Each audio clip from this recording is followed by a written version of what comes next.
Hello student, ये question आपका laws of motion chapter से है। अगर आपको लॉज ऑफ मोशन चैप्टर के टॉपिक ब्रीफली पढ़ने हैं तो उसके लिए मैंने लिंक आपको डिस्क्रिप्शन बॉक्स में दिया है, वहां से भी आप इस चैप्टर के टॉपिक पढ़ सकते हैं। चलिए क्वेश्चन स्टार्ट करते हैं। देखिए क्वेश्चन क्या कह रहा है। See figure a wooden block of mass 2 kg rest on a soft horizontal floor. देखो यहाँ पे एक फिगर दे रखा है, यहाँ पे एक हॉराइजॉन्टल फ्लोर है ये, ठीक है। ये आपका जो हॉराइजॉन्टल फ्लोर है ये क्या है, आपका बिल्कुल सॉफ्ट है, सॉफ्ट हॉराइजॉन्टल फ्लोर है और इसके ऊपर एक ब्लॉक रखा हुआ है जिसका मास 2 kg ये हमें गिवन है। यहाँ पे 2 kg का ब्लॉक इसके ऊपर रखा हुआ है। फिर आगे क्या क्या कह रहा है question. When an iron cylinder of mass 25 kg is placed on top of the block. अब देखो ये जो ब्लॉक है ना, इस ब्लॉक के ऊपर क्या किया गया है, ये देखो ये फर्स्ट केस है आपका, ये आपका सेकंड केस है, ठीक है। सेकंड केस में क्या हुआ कि इस ब्लॉक के ऊपर एक सिलेंडर को रख दिया गया, उस सिलेंडर का मास कितना दे रखा, 25 kg, ये गिवन है हमें 25 kg इस ब्लॉक के ऊपर रख दिया गया। ऐसा करने से क्या हुआ, the floor yields steadily and the block and the cylinder together go down with an acceleration of 0.1 metre पर सेकंड स्क्वायर। जैसे हमने सिलेंडर को रखा तो ये सिलेंडर और ब्लॉक दोनों के दोनों जो है डाउनवर्ड डायरेक्शन में जाने लग गए, थोड़ा डाउनवर्ड डायरेक्शन में मोशन करने लग गए। मतलब इस ग्राउंड में डाउनवर्ड डायरेक्शन में नीचे की तरफ थोड़ी देर के लिए इन्होंने क्या किया, एक्सेलरेशन किया डाउनवर्ड डायरेक्शन में।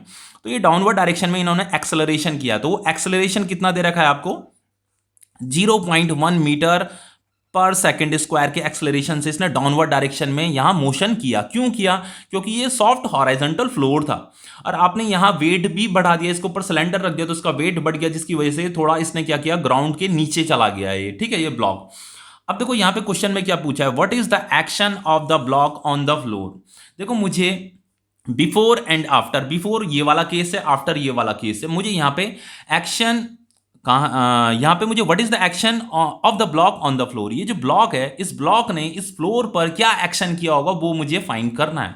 तो देखो यहाँ पे ये ग्राउंड है, ये ब्लॉक है, यहाँ पे हमें न्यूटन थर्ड लॉ अप्लाई करना है। न्यूटन थर्ड लॉ तो आपको पता होगा ना कि कोई भी जैसे बॉडी होती है ना, जैसे मान लो ये ग्राउंड है, ये आपका बॉडी, ये आपका ब्लॉक है, तो ये जो ग्राउंड है, ये ग्राउंड एक बॉडी है और ये ब्लॉक भी एक बॉडी है, मतलब ये दो बॉडी हैं। अब अगर मैं इस ग्राउंड के ऊपर इस ब्लॉक को रख देता हूं तो ये ब्लॉक क्या करेगा, डाउनवर्ड डायरेक्शन में एक फोर्स लगाएगा जिसे हम mg फोर्स कहते हैं। m क्या है, इस ब्लॉक का मास है। तो अगर ये ब्लॉक इस ग्राउंड पे कुछ फोर्स लगा रहा होगा तो ये ग्राउंड भी क्या करता है, अपवर्ड डायरेक्शन में एक नॉर्मल रिएक्शन लगाता है। नॉर्मल रिएक्शन भी क्या होती है, फोर्स ही होती है। तो इस ग्राउंड ने लगाई है इस ब्लॉक पे। तो न्यूटन थर्ड लॉ ये बताता है आपको कि कोई एक बॉडी अगर किसी दूसरी बॉडी पे जितना फोर्स लगाती है वो दूसरी बॉडी भी पहली वाली बॉडी पे उतना ही फोर्स लगा देती है।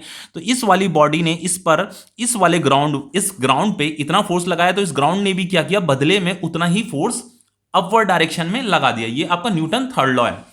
तो देखो यहां पे क्या होगा, ये ब्लॉक क्या कर रहा होगा, डाउनवर्ड डायरेक्शन में mg फोर्स लगा रहा होगा, तो ये ग्राउंड भी क्या करेगा, बदले में ऊपर की तरफ एक नॉर्मल रिएक्शन लगाता है। ये नॉर्मल रिएक्शन क्या होती है, ये भी फोर्स ही होती है, ठीक है। अब देखो ये ब्लॉक मूव तो नहीं कर रहा है, ब्लॉक मूव नहीं कर रहा है, इसका मतलब ये है कि यहां पे नेट फोर्स कितनी लग रही है, जीरो लग रही है। नेट फोर्स जीरो का मतलब ये है कि ये दोनों की दोनों फोर्स इक्वल एंड अपोजिट होंगी और एक दूसरे को ये कैंसिल कर रही होंगी। तो यहां पे नॉर्मल रिएक्शन किसके बराबर हो जाएगी, mg के बराबर हो जाएगी, ठीक है। अब देखो यहां पे एक चीज बताता हूं, यहां पे क्वेश्चन में पूछा है what is the action of the block on the floor. ये जो ब्लॉक है, ये ब्लॉक इस फ्लोर पर कितना एक्शन कर रहा होगा। तो देखो इसे हम कैसे कैलकुलेट करें, हम कैसे करके बताएं इसे। तो देखो होता क्या है, जो भी इस ब्लॉक ने इस ग्राउंड पे एक्शन किया होगा ना, उतना ही अपोजिट डायरेक्शन में ये ग्राउंड भी क्या करता है, नॉर्मल रिएक्शन लगा देता है। तो आपको क्या करना है, बस नॉर्मल रिएक्शन कैलकुलेट कर देनी है। जो नॉर्मल रिएक्शन होगी ना वही एक्शन भी माना जाएगा, क्योंकि एक्शन रिएक्शन एक दूसरे के इक्वल होते हैं। तो यहां पे नॉर्मल रिएक्शन आपको कैलकुलेट करनी है। ये कि मास ऑफ द ब्लॉक है, मास ऑफ द ब्लॉक 2 दे रखा है, जी का वैल्यू कितना दे रखा है, 10 मीटर पर सेकंड स्क्वायर, यहां पे ये गिवन है हमें, इसे यहां पुट कर दीजिए। नॉर्मल रिएक्शन कितना आ गया, 2 × 10 20 न्यूटन। तो देखो मुझे क्या फाइंड करना था, action of the block on the floor, तो ये कितना आ गया, 20 न्यूटन आ गया। तो action of the block on the floor is 20 Newton. अब देखो ये दूसरा वाला केस देखिए, ये सेकंड केस है। इस सेकंड केस में क्या हुआ है कि जैसे ही मैंने इस ब्लॉक के ऊपर एक सिलेंडर को रखा, जिस सिलेंडर का मास 25 kg है, तो ये जो ब्लॉक और सिलेंडर है ये दोनों के दोनों क्या है, डाउनवर्ड डायरेक्शन में मूव करने लगे, थोड़ा मतलब ऐसे ग्राउंड के नीचे जाने लग गए ये, ठीक है। कितने एक्सेलरेशन से डाउन जाने लगे, इतने एक्सेलरेशन से इन्होंने मोशन किया थोड़ा नीचे की तरफ। अब यहां पे मुझे क्या फाइंड करना है, what is the action of the block on the floor. Block मतलब ये जो सिस्टम है पूरा का पूरा, ब्लॉक के ऊपर यहां पे सिलेंडर भी लगा है रखा है, तो ये जो सिस्टम है इस सिस्टम ने कितना एक्शन किया होगा इस ग्राउंड पे, इस ग्राउंड के ऊपर कितना एक्शन कर रहा होगा, ये मुझे कैलकुलेट करना है। तो देखो ये कैसे कैलकुलेट करेंगे।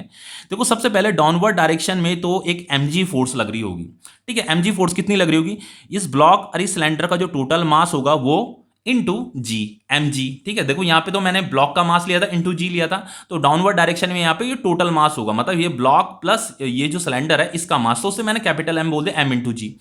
अब ये ग्राउंड भी क्या करेगा, ऊपर की तरफ एक नॉर्मल रिएक्शन लगाएगा, ऊपर की तरफ एक नॉर्मल रिएक्शन लगाएगा। लेकिन यहां पे ये दो फोर्सेस जो हैं, ये दोनों की दोनों फोर्सेस जो हैं इक्वल नहीं होंगी, ये दोनों की दोनों इक्वल नहीं होंगी। यहां पे तो ये दोनों की दोनों इक्वल थी क्योंकि ये ब्लॉक मोशन नहीं कर रहा था, लेकिन यहां पे इस ब्लॉक ने क्या किया है, मोशन किया है, यहां पे उसने मोशन किया है। तो इस वाले केस में ये नॉर्मल रिएक्शन और mg एक दूसरे के इक्वल नहीं है, बल्कि ये जो mg है, ये ग्रेटर है नॉर्मल रिएक्शन से। ओके, अब देखो अगर ये mg ग्रेटर है और ये नॉर्मल डायरेक्शन थोड़ा कम था, तभी तो इसने डाउनवर्ड डायरेक्शन में मोशन किया।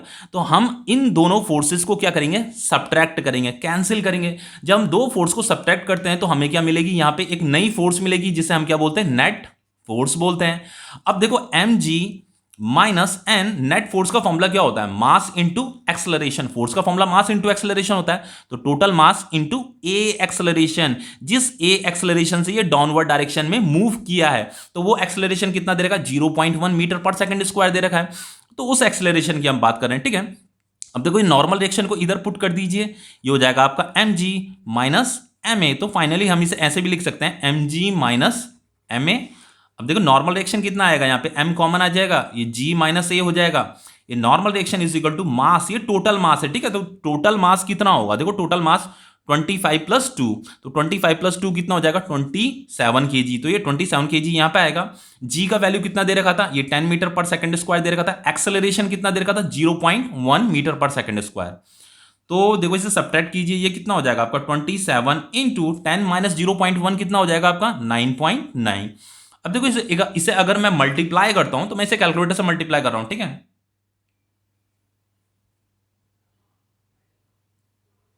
ये आ रहा है आपका 267.3 न्यूटन।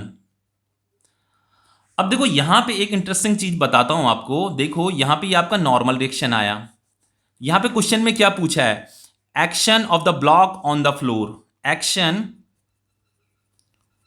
ऑफ द ब्लॉक, ये सेकंड वाला, ठीक है, ये बी पार्ट है जो action of the block on the floor is 267.3 Newton. अब देखो यहां पे थोड़ा सा इसे समझा देता हूं, कंफ्यूजन हो रहा होगा आप लोगों को।